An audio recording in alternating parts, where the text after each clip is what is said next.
I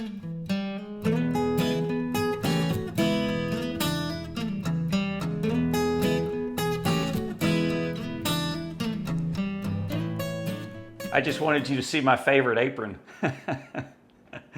You know, when my kids were young and living at home, we tried to have a meal at the dinner table every night. We weren't always successful because of sports and other after-school activities, but we were pretty consistent. And as a result of that, my kids, as adults today, still love to get together for a meal. It's how we spend a lot of our time together. As a matter of fact, in a couple of days, my son and daughter and their significant others will be here, and we'll have a great meal that'll probably last about 2 hours as we just sit around with good food, great conversation, and fellowship. There's something very special about that. There is a nourishment of the soul, if you will. So over the years, I've been interested in cooking. It's a hobby for me. I'm not a professionally trained chef, but I enjoy learning how to cook, cooking new recipes, and trying new techniques. As a matter of fact, I've watched several of the masterclass lessons online and learned things like making my own red sauce, or I made baked ziti at home for the first time last year, and it turned out really well.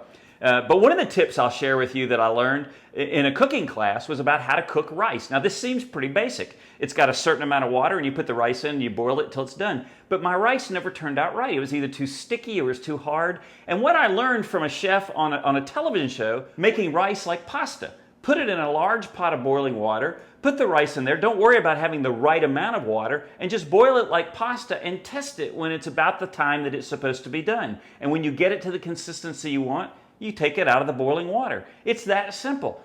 Now I do that, my rice is perfect every time. Since the coronavirus has been here, I've been cooking a lot more because I'm on the road less. And what that means then is I'm cooking a little bit healthier. And I like that because I'm able to cook the things that I want to eat and not eat what's easy when I'm in a hotel or an airport. Now let me explain something about a recipe. A recipe is simply a process that has steps. And so when you look at a recipe and you want to alter a step, it affects the outcome, the end result of the recipe. Well, that's the same thing in life. When we go through life, you know, we're living our life in a series of processes, and they all have steps. And so sometimes we can change those steps and the outcome is altered or changed as well. It's like I've heard from great writers. Great writers can break the rules of writing because they're great writers. They've got the foundational process in place, and then they can play around with the steps. So here are the life lessons that I've learned. First and foremost, just like the things I prepare, I'm one hot dish.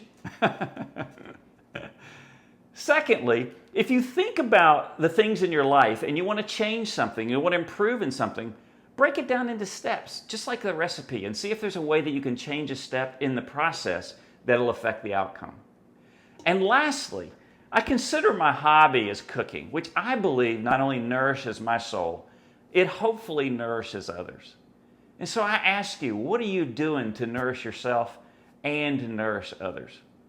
And that's what I learned.